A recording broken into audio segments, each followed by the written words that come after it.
Have you ever been so desperate for love that you would risk it all just for a shot at happiness? Yes! Yes! Well, that's exactly what David does in a dystopian future where single people are forced to go through a 45-day journey to find love. If you don't, well, you turn into the animal of your choice. So what's your favorite animal? While I may give you my opinion on the film here, that's no substitute for experiencing it yourself. Links to the movie are in the description as well. For a film that doesn't give you much context to start with, there sure is a long scene of a random woman driving without any hint of what she's doing, and she's just shot a donkey. Jump to the title screen. And now we come to a familiar face just sitting on his couch staring at his dog. Interestingly enough, Colin Farrell gained 40 pounds just for this role. He decided that his brown leather shoes were the best pair to wear. And I'm sorry, is Rachel Weisz narrating the journey from the couch to the bus like this is the most epic film to date? Well, it's Rachel Weisz, so this narration is now my new favorite part of the movie. David sits at a desk and answers a rather peculiar questionnaire. However, I had one homosexual experience in the past, in college. Is there a bisexual option available? I'm afraid you have to decide right now if you want to be registered as a homosexual or a heterosexual. I think I should be registered as a heterosexual. It turns out that when he is asked about the dog he brings with him, he says that it's actually his brother. Makes it a little concerning that he has literally dragged this dog through every bit of his journey. Who would want to go to be tethered to their brother while stripping down? Speaking of, it literally jumps over to a shot of David and his dog brother standing in his underwear in a damp room. This poor brother. His first day was one he'd never forget. Rachel Weisz continues narrating David's experience walking around the room. A dreary ambience is set as the monotony of his wardrobe makes you wonder if the future is better or worse. Outside of his window, there's a line of bodies on the street with people standing over them with tranquilizer guns. They're the loners that tried to run at the end of their program. This movie has quickly turned into a horror movie for any perpetual loners out there. While David takes a nap, the hotel manager and 3 others simply barge into his room. She's the one that explains that he'll turn into his animal of choice if he fails to find a compatible partner by the end of his stay. She says he must choose someone who has also chosen a compatible animal. All of a sudden, the ideas of these different species mingling floods the mind. Not very enjoyable, or maybe it is, I can't even tell anymore. But go figure that David, the interesting being that he is, chooses a lobster. A lobster! What are the chances that some other random woman got brought to this hotel and just said, "I want to be a crustacean"? Next, we meet Robert and John, and the 3 take a stroll to discuss the interesting qualities that make them unique. These 3 are actually the only named characters in the entire movie. While this film may be built on an interesting idea, I have to admit that I'm honestly breezing through this film with about as much gusto as the hotel manager does during the dinner show. Any little development feels like a monumental moment, which definitely emphasizes how awesome our main character is. Still rooting for him. David finally takes a leap and asks one of the younger girls to a dance where she gets a nosebleed. So I'm gonna call her Nosebleed Girl since we don't find out her actual name. She proceeds to give David a detailed list of ways to remove blood from clothing. If that's not a red flag for a serial killer, then I don't know what is. The next day, all of the single residents are given tranquilizer guns and set out into the forest.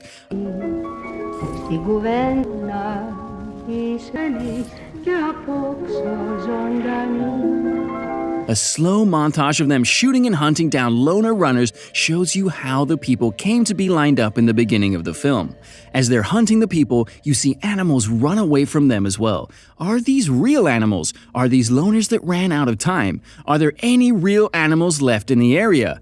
It turns out that the more bodies you bring back from the forest, the more days they add onto your time at the hotel.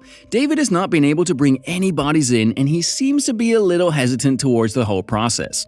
The whole next day, a series of sexual rules and experiments are shown. Robert is caught pleasuring himself at some point, and as a punishment, they stick his hand in a toaster while he's trying to eat his breakfast. If that isn't a proper way to curb temptation, then I don't know what is. After what seems like a depressing string of comments comments on how life will be after they're left as single animals, one of the most epic brawls you'll ever see in your life ensues. For only having one good hand left, Robert held his own quite well if you ask me. Later, John and Nosebleed Girl give each other fun facts about different strokes in swimming. Again, this has got to be one of the most exhilarating encounters throughout the whole movie. I'm kidding, of course, but somehow this style is just working for the film. At least we know that romance isn't dead in the dreary future. Anyways, later that night, John visits David and we find out that John is faking his nosebleeds so that he has a connection with Nosebleed Girl. Honestly, if I had to fake a nosebleed to keep from being turned into a lonely animal for the rest of my life, I'd bang my head on every table I ever saw. As the days start to run out for the single people, drastic measures are taken. Nosebleed Girl's best friend runs out of time and is turned into a miniature pony. Another woman decides it will be better to be dead instead of turning into an animal. She jumps from her room window, but it doesn't kill her. As she lies there screaming, David takes this time to force a conversation with a potential partner. Mr. Smooth Operator over here is obviously running out of time, so I'd make a last attempt at fake love too. Over the screams of a woman that just jumped out of her window, not so much then, but anything is better than being turned into a lobster. This same woman later pretends to choke on an olive to see if David will save her. As he lets her pretend to die, she comes to and they decide that they're a good match. That's lucky for him, seeing how he was almost out of time too. Once they graduate to the couple's portion of their stay, he runs into his friend John. While the two couples meet, we find out that John and Nosebleed Girl have been assigned a daughter. How does David react? David has to show his heartfulness matches his new partner. The absolute last thing I expected to see in this movie is Colin Farrell kicking a little girl in her shin. The sound of the thump literally made me spit my drink laughing. The next morning, David's companion is standing over him as he wakes up, and she tells him that she has killed his brother. As David gives her no reaction, he tries to sink away to the bathroom where he sees the dog lying on the floor. Of course, this is just another test. What's the animal no one wants to be? I already thought he picked that. What's worse than a lobster? Well, we may never know because David sucker punches her in the gut. Seriously, if I'd known that this was a film about Colin Farrell sucker punching and shin kicking people, I would have had different expectations for this movie. Now I'm pleasantly surprised. After he runs away from her, a chase ensues that ends with him tranquilizing her. He seriously picked the wrong person to get mad. She literally feels like the Amish Terminator was set loose on him. Look at her, she almost refused to go down.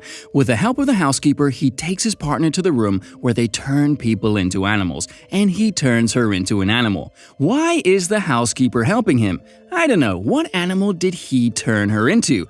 I have no clue. I'd imagine a lobster if he wanted to punish her. I'm figuring out it's best not to ask questions until later. David makes his way to the forest and he keeps running until he decides to take a nap. Then he wakes up and he's being walked towards other loners. He finds out that there's a whole group of loners and now he is one of them.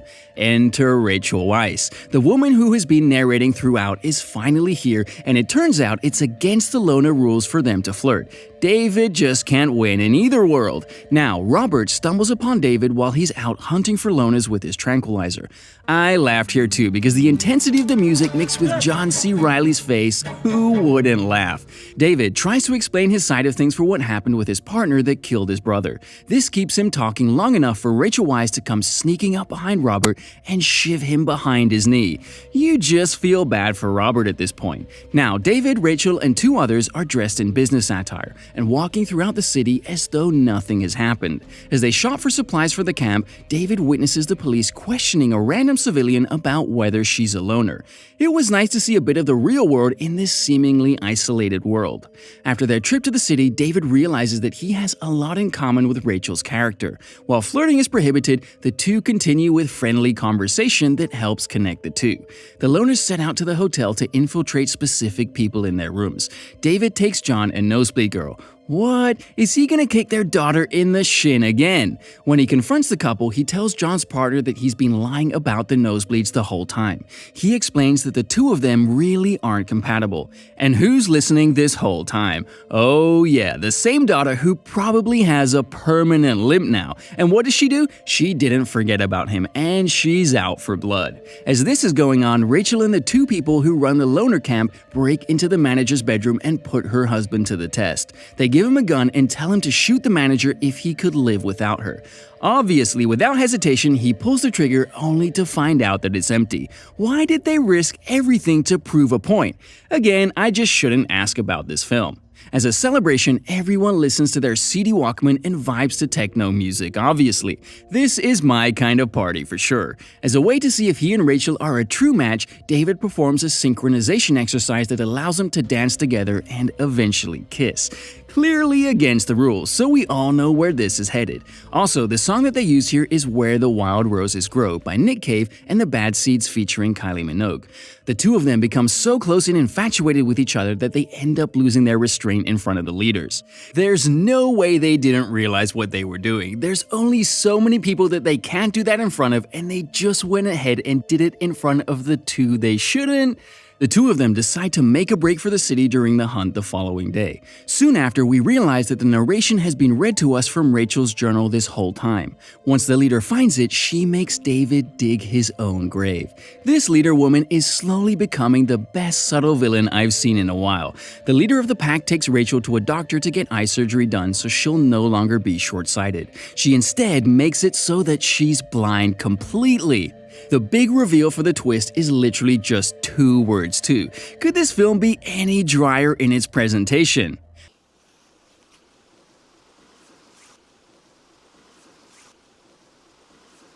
You can't see at all.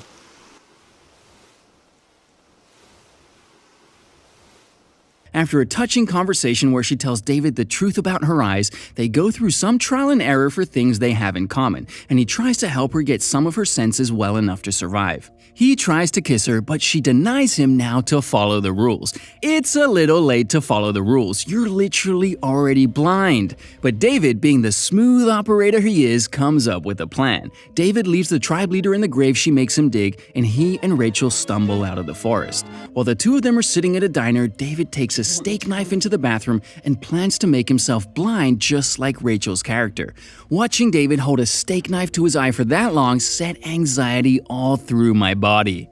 Just do it already. But then again, what would this society do with 2 blind runaways? No, don't do it. And just like I've said throughout, don't ask questions. Considering I just watched a film about a world where single people are turned into animals if they're single for too long, I've got more questions now than when we started. But somehow, I enjoyed that immensely. I hope you enjoyed the video, and by all means, watch the film for yourself. There's something there for everyone. If you did like it, leave a like on the video and suggest what I should watch next. Subscribe if you want to see more videos like this one, and I'll see you in the next video.